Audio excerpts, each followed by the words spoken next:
How's it going, everybody? Welcome back to Jurassic World Evolution 3. Today, the Wetlands Pack has officially released, so we're going to take a look at it. Along with the Wetlands Pack, of course, there was a lot of free things that were included in the game in a free update, including Dinosaur and different island generators, like you can have different biomes on your island. We are on one of those different biomes currently, as well as the ability to now go down onto the beach. Look at this. I built this stuff on the beach. This is like these crates I believe are new as well, and I included them. These fishing nets are new. I believe that they might be for the DLC, the paid DLC, and along with that you can actually slope it down to make it so that your animals can go down to the beach. So it's very cool. But now, of course, in the paid DLC there were some animals, and I'm sure many of us want to take a look at. So that's what we're going to do. So let's get started with everybody's favorite Hypsilophodon. Oh, it's a nice little design, you know. It's a little bit more retro with its design. Like a lot of times, modern day depictions of Hypsilophodon might give it feathers. You don't know if it had feathers. A close relative known as Colindrodromius does have feathers, so the chances of Hypsilophodon having them as well are that much higher. But we just don't know. It looks good though. I like it. It is, of course, a novel dinosaur. Its skull does appear in the first Jurassic Park film in the background in Alan's trailer, and I don't know. I like it. There's been a lot of criticism about the fact that it might not have lived in a wetland environment. The Wessex Formation was mostly semi-arid, but there were wetland portions, and it was a lot more seasonal. So it potentially did live in that environment as well. I think it's a fine little addition. You know, I like it. I have their nest set up, so hopefully they do start breeding so we could take a look at the babies. But next, we'll go ahead and take a look at the Austroraptor.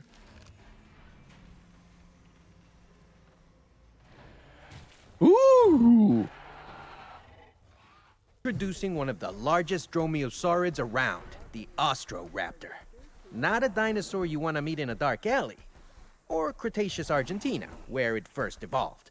It was a diverse and challenging landscape back then, and this animal is one heck of a survivor to have thrived in a time period like that. He mentioned that this is a dromaeosaurid. Strongest, most dominant animal in a pack. But he mentioned that it was a dromaeosaurid.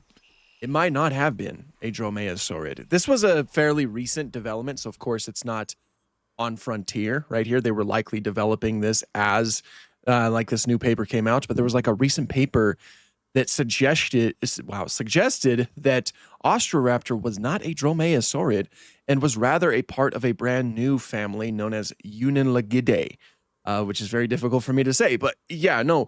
And Uniligidae is potentially like a lot more related to modern day birds than even dromaeosaurids are, which means that Austroraptor might be more related to birds than it is to, say, like Dromaeosaurus. Now, obviously, we still need more development to happen before that paper, like there's anything conclusive that happens. That's kind of currently where we stand, is that Austroraptor might not be a dromaeosaur. It might not be in the same family as Utahraptor, Velociraptor, Dromaeosaurus, all of those guys. Regardless, its design looks beautiful here. The snout, they pretty much nailed the snout. Austroraptor does have an elongated, thin snout, much like how it's portrayed right here. The arms also seem to be pretty good. Like, Austroraptor had pretty short arms, like proportionally short arms, much like how it's portrayed right here. They also do have feathers, which is correct. Placement of the feathers seems to be pretty good for the most part. Like I quite like it. And the coloration, I obviously gave these guys like random colors, but the colorations that we're getting here are very good. Only thing that's bugging me is those footprints. Why are we seeing 3 toes? One of their toes is raised. I know it's like a set thing for pretty much all the theropods, but no, it's a nice design. It's a very nice design. I also have to make sure that I put down some fish so that we can see them eat, because these guys actually do have like new eating animations that I would love to see. Okay, so next up on the agenda, we have probably the most popular animal in the whole DLC, and the one that I'm most looking forward to seeing, Irritator Challengery. Let's see it. Oh, it is so nice. Ah, the Irritator. The first skull of this species was actually modified by collectors before scientists got a chance to look at it. The scientists then named this dinosaur in recognition of the irritation they felt when they learned the skull had been messed with. But Irritator by name, not by nature. That's true. That's why it got its name Irritator, because it was so irritating to try to remove that extra modifications that the poachers had put onto the skull. Because the Irritator's skull was illegally acquired. Eventually, and there they go swimming. One of the few dinosaurs that can swim in this game as well. This is probably my favorite looking Spinosaurid in the game. This does look a lot like paleoart, like how a lot of modern reconstructions portray something like Irritator or just Spinosaurids in general. You know, we don't have a lot of skeletal material of Irritator, so they were able to take some creative liberties here and there, like with the tail. This, you know, we don't know if Irritator's tail. Look how the sun shines through it. Isn't that beautiful? But we don't know if Irritator's tail looked like this. Potentially did. This is pretty similar to how Spinosaurus's tail looked. The tall, narrow spines are looking really cool. And you know, it has all of the traits that we know that it would have had, like the elongated skull. Only deviation is the fact that its lower jaw is not like a pelican jaw, which is something that is very much possible for Irritator, because that is a recent discovery where we found out that its lower jaw can only open out laterally to the side, similar to a pelican's, which would open up a pouch, which would make catching fish a little bit easier.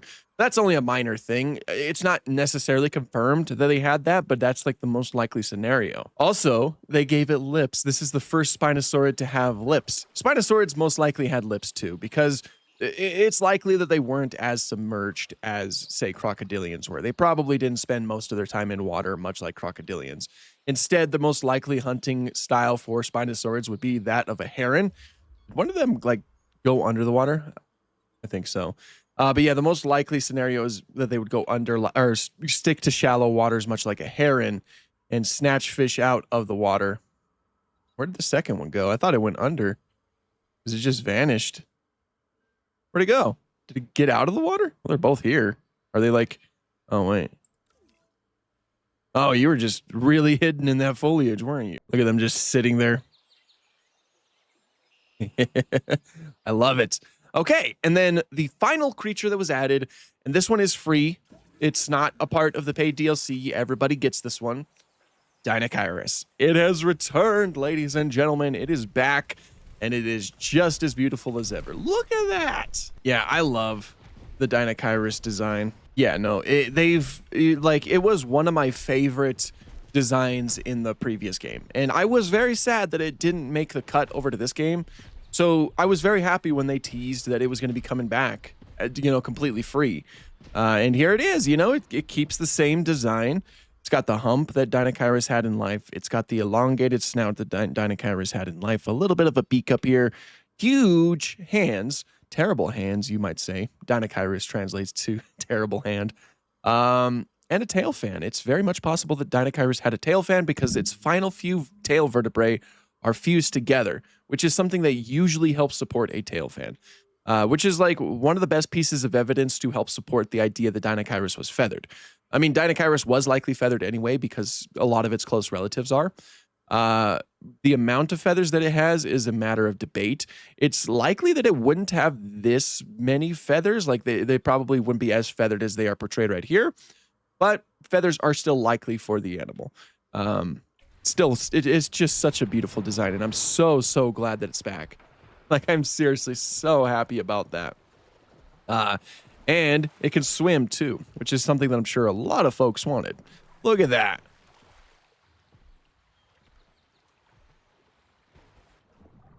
It's so cool. So yeah, those are all of the new critters. I know that some of these nests were getting... Oh, did it just hatch? Oh, no.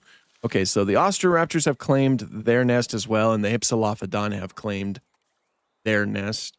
Are you guys going to eat? Ooh, look at your colors. Wow, that's so cool.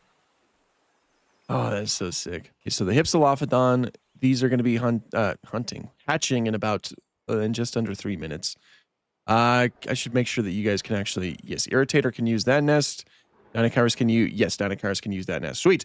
We're going to look at the baby dinosaurs. Oh, look at them. Look at it eat.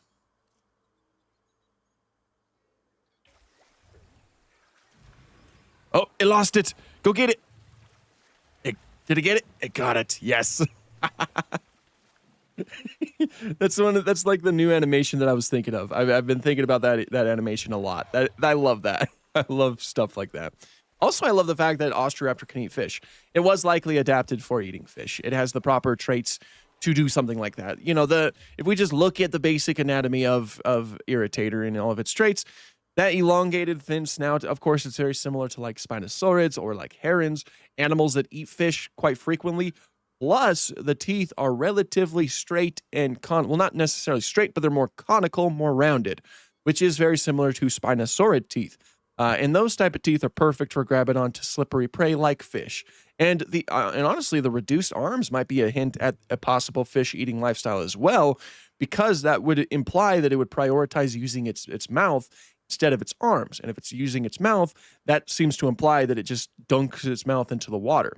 I love Austroraptor. It is one of my favorite dinosaurs. Irritator is too. Irritator might be my second favorite Spinosaurid after Spinosaurus, of course.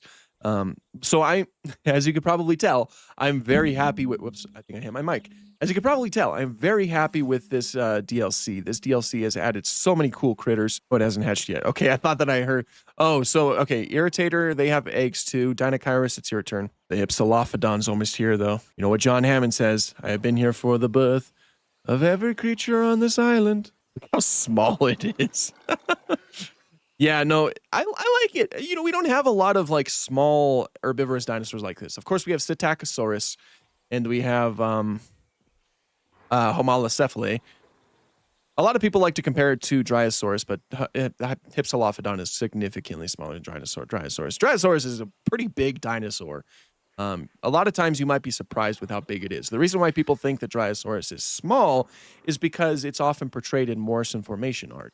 And Morrison formation art always has the big dinosaurs like Allosaurus and, you know, like Brontosaurus and Apatosaurus, you know, larger dinosaurs who compared to Dryosaurus are huge and compared to us are huge, which makes Dryosaurus seem smaller. But Dryosaurus is actually no slouch. It's a lot bigger than you might expect. I could speed it up, but we're so close. I don't want to accidentally like zip through them phasing into existence. There they are. Oh, they're so tiny. Thought Hypsilophodon was small. Look at these guys. Did you know that Hypsilophodon was also once considered to be a species of iguanodon? It was discovered all the way back in the 1800s. And as you probably know, there's a lot of like dinosaurs that were discovered in the 1800s that were either classified as a megalosaurus or an iguanodon. Hypsilophodon was in the iguanodon camp. Even Sir Richard Owen, the man who coined the name dinosaur, believed that they were a species of iguanodon, and he was adamant about it. But later fossil analysis found that that was not the case, and they are their own thing. The babies look great, too. I love the larger heads and just the smaller size. They're so adorable. It looks like they're going to get an animation here. Let's see what the animation is.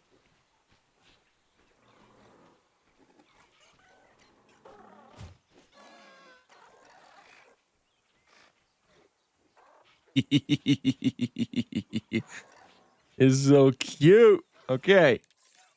Much longer you got? 25 seconds, just in the nick of time. Look at that. The parents are here with their beautiful designs. Oh my gosh, I seriously love the Austroraptor. I can't believe it's in the game. I am going to be using Austroraptor a lot. All right, baby Austroraptors. Let's see what you got.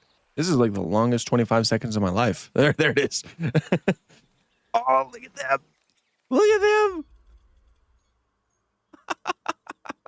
Of course, they have traits from their parents. Oh, that is so cute. Look at those big old eyes and the stubbier snout and everything. That is so cute. And look at the proud parents, ladies and gentlemen. That's a cool shot right there. Look at that. Oh, look at that. Get him. Okay. I seriously love this DLC. I think this is a great DLC, like great first DLC to the game. Also, look at the atmosphere that you get in the swampy environment. Obviously, with this DLC, you get, you know, new swamp things, new wetlands things, and it looks so cool. I can't wait to use them more in the future parks. Oh, we're waiting. Irritators are waiting for them babies, or baby plural. There it is. Just made it. I like the baby Irritator too. You know, the smaller snout, the larger eyes, reduced, you know, structures like crest and things like that. It looks great. They all look great. You guys proud of your baby? Your baby's here. I like the noises that they make too. The parents are like, all right, he made it. Let's go back to the water. Okay. I assume the Dinosaurus is not far. Oh, the parents aren't hanging out.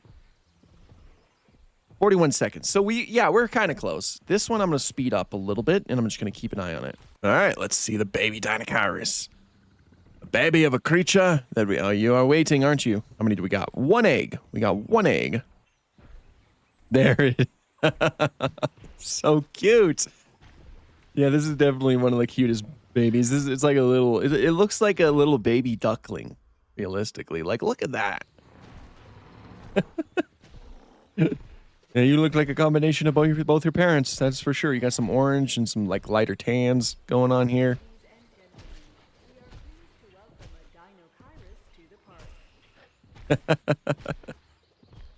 Oh man, it's so, oh, look at it go. Go get it. Yeah, this is seriously such a great update. Both update and DLC. I love like practically everything about. Oh, they can get out, can't they? Yeah, that's fine. We'll leave it as it is. Yeah, that is the excuse me, that is the Wetlands DLC. As well as, you know, the free update. I love it. I seriously think that it's like a really great start to Hypsilophodons are adding more to the population. So yeah, the Hypsilophodons are continuing at it. Again, I think that this is a great start. Oh yeah, and there's also I was going to showcase this, but I haven't built anything with it because I haven't had the time to. But there are new building materials that allow you to make like swamp themed enclosures. You know, let's take a look at a few of them. You know, I was looking at the walls previously. That's what these are. You get those nice wooden walls. Over here, we got like, you know, some nice kind of like tin, you know, that really fits the wetland style. Oh, has this glass always been here? I think it has, because it doesn't have the, you know, if it has like a yellow triangle above, then it's new. And there's like some nice things that you can include with it. Yeah, there's a lot of really cool things in this update slash DLC. And I love it. I think that it's a great addition. Oh, I knew it. I knew you were going to get out. I just knew it. But anyway, thank you guys so much for watching, and have an awesome day.